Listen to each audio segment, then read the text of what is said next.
La première révolution industrielle permet de passer de l'artisanat à la mécanisation. Alors, il faut que j'explique d'abord ce que c'est que l'artisanat et ça va me permettre de vous expliquer aussi pourquoi le Made in Cameroun ne se développe pas de façon importante. C'est parce que nous sommes toujours restés dans l'artisanat. Alors, la première caractéristique de l'artisanat, c'est que pour être un bon artisan, il faut être très compétent. Pour être un bon artisan, il faut être très compétent. Pourquoi? Parce que l'artisanat demande une technique très pointue afin de pouvoir arriver à un certain résultat. Ça, c'est la première chose. La deuxième chose, c'est que l'artisanat demande beaucoup de temps. Ça veut dire que pour fabriquer peut-être cette chaise de façon artisanale, tu vas avoir le menuisier, ça va lui demander beaucoup de temps. Il peut fabriquer cette chaise même en 1 semaine, 2 semaines. La troisième chose, c'est que dans l'artisanat, l'artisan procède par toutes les étapes pour arriver au produit final, lui-même. Ça veut dire qu'il va prendre la matière première, il va transformer, il va effectuer toutes les étapes jusqu'à obtenir le banc, ou obtenir la chaise, ou obtenir le tabouret. Il va le faire lui-même, du début jusqu'à la fin. Ce qui fait donc en sorte que pour être un bon artisan, en fait, il faut être formé. Parce que si tu n'es pas formé et que tu n'as pas toutes ces compétences-là, tu ne peux pas être un artisan. Et la conséquence que ça entraîne, c'est quoi? C'est que ça limite la capacité de production. Ça veut dire que déjà, il y a une sélection naturelle qui se fait. Ceux qui n'ont pas la compétence ne pourront pas faire ce métier. 2, le plus de personnes qui peuvent le faire ne peuvent pas produire en grande quantité parce qu'il y a toutes ces exigences-là. Et 3, ça fait en sorte qu'on gagne moins d'argent. Ça fait en sorte que le produit coûte trop cher. Parce que lui, il n'est pas en train de vendre la chaise, il est en train de vendre toutes les douleurs dont il a été victime pendant qu'il fabriquait la chaise. Donc, ce n'est pas la chaise qu'il lui vend. Donc, en fait, il y a un aspect émotionnel dans la vente qu'il est en train d'effectuer. Et fatalement, je pense que le constat est vite fait. Et je vais vous expliquer pourquoi le constat est vite fait.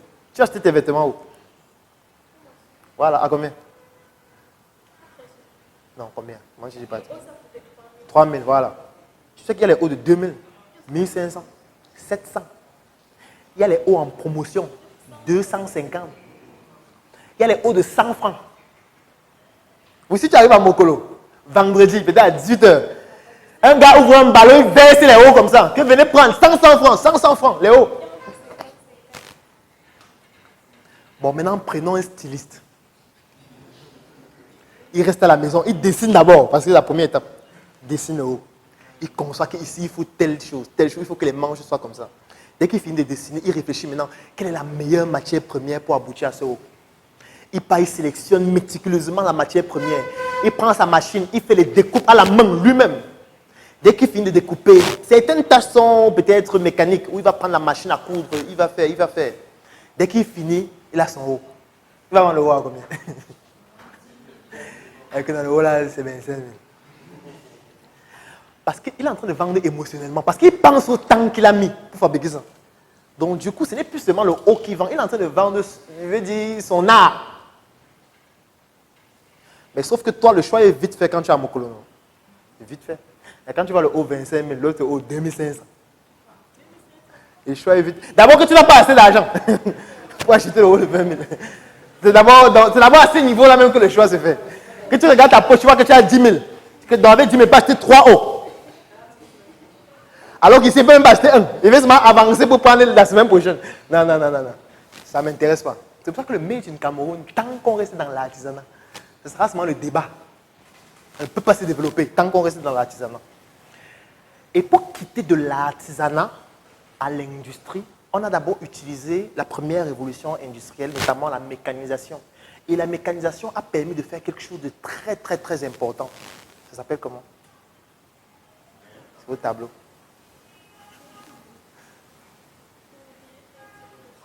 Quoi? La division. La division du travail. La division du travail a été une révolution aussi sur le plan social et sur le plan de la gestion des entreprises et des industries. Ça veut dire que ce n'est plus seulement une personne qui fait tout. Donc, il y a une catégorie de personnes qui font une chose, une autre catégorie qui font une deuxième chose, une autre catégorie qui font une troisième chose. Et puis, mis ensemble, ça permet d'aboutir au produit final sans que individuellement, chacun ait à travailler comme s'il était un artisan. Et la spécificité que ça entraîne, c'est quoi? C'est que maintenant, pour travailler dans l'industrie, tu n'as pas besoin d'être compétent. Tu n'as pas besoin d'être trop fort.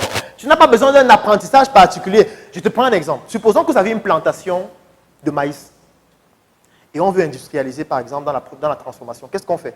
On va prendre une équipe, eux, leur travail, c'est juste de récolter. Ils récoltent seulement, ils ne font rien d'autre. Donc, ils partent seulement au champ, non. Ils coupent le maïs, ils mettent dans le sac. Est-ce qu'il faut aller dans quelle école pour couper le maïs? C'est même pas une école. Tu coupes le maïs. On te dit, monsieur, coupe le maïs, il met dans le sac. Dès que tu finis de couper, tu mets dans le sac, tu peux poser là-bas. Et c'est fini ton travail. Tu reviens demain, tu coupes encore le maïs. Il y a une deuxième catégorie que eux, ils ne partent pas au champ. Eux, ils viennent de prendre le maïs qu'on a coupé. Ils enlèvent seulement. En fait, ils enlèvent, on appelle ça comment? Ils dépluchent, on peut appeler ça. Ils épluchent le maïs, si on va dire ça comme ça. Ce n'est que leur travail, ils ne font rien d'autre. Donc, toute la journée, les plus seulement, on me dit que toi, tu dois éplucher 250 maïs toutes les 2 heures. C'est ton travail seulement. Donc, quand tu viens au travail le matin, tu sais que ton travail, c'est seulement d'éplucher le maïs. Tu ne pars pas au champ. Quand tu finis d'éplucher, il y a l'autre qui vient égrener. Dès qu'il finit d'égrener, il met dans un sac. Quand il égrène, il y a un autre qui vient, il prend, il paille, il sèche. Dès qu'il finit de sécher, il y a l'autre qui prend, il écrase. Dès qu'il finit d'écraser, il y a l'autre qui tamise. Ce ne sont pas les mêmes gens. Donc, c'est des endroits différents où ça se fait. Ce qui fait donc en sorte qu'on n'a plus besoin d'avoir quelqu'un qui est trop compétent, puisque l'artisan, lui, doit faire ça du début jusqu'à la fin. Mais là, on a quelqu'un qui vient juste, il coupe, l'autre, il vient, il épluche, l'autre, il vient, il égrène, etc. Donc, en fait, on peut avoir une main d'œuvre beaucoup plus importante parce que n'importe qui peut le faire, même les enfants. Oui, puisque même un enfant peut aller au champ, il coupe seulement, il met dans le sac. Puisqu'à ce moment donné, il n'y avait pas encore l'école. Donc les enfants ne faisaient rien. Les enfants étaient dans les industries, dans les usines pour travailler. Et ça entraîne encore un autre truc de magnifique, c'est quoi? C'est la standardisation. Standardiser, ça veut dire quoi? Ça veut dire qu'on va définir le modèle pour, par exemple, couper le maïs. On va vous dire, voilà comment il faut couper. Et vous devez exactement respecter ce modèle. Et étant donné que vous ne faites que la même chose, ça devient facile de standardiser la manière dont on coupe. Après, ceux qui vont éplucher, ils ont une technique pour éplucher. Ceux qui vont égrener, ils ont une technique. On aboutit à un produit qui est identique à chaque fois. Ce qui n'est pas le cas avec l'artisan. C'est difficile pour l'artisan de faire 3 produits identiques. Prenez l'exemple avec un styliste. Si un styliste vous fait 3 vêtements, ce ne sera pas identique. Vous allez vous rendre, même si, allez faire l'expérience, prenez un styliste, vous dites que faites-moi 3 tenues. Vous donnez vos mesures, prenez vos mesures bien. Vous allez vous rendre qu'il y a une tenue qui serre un peu ici. Il y a l'autre que quand tu veux porter, ça bloque la tête. Alors qu'il a les mêmes mesures. C'est les mêmes mesures qu'il a. Mais il y a une tenue que le pantalon n'entre pas. Il y a une tenue où la tête bloque, ta tête est plus grosse. Est-ce que ta tête a augmenté le volume? En fait, c'est parce que c'est l'artisanat.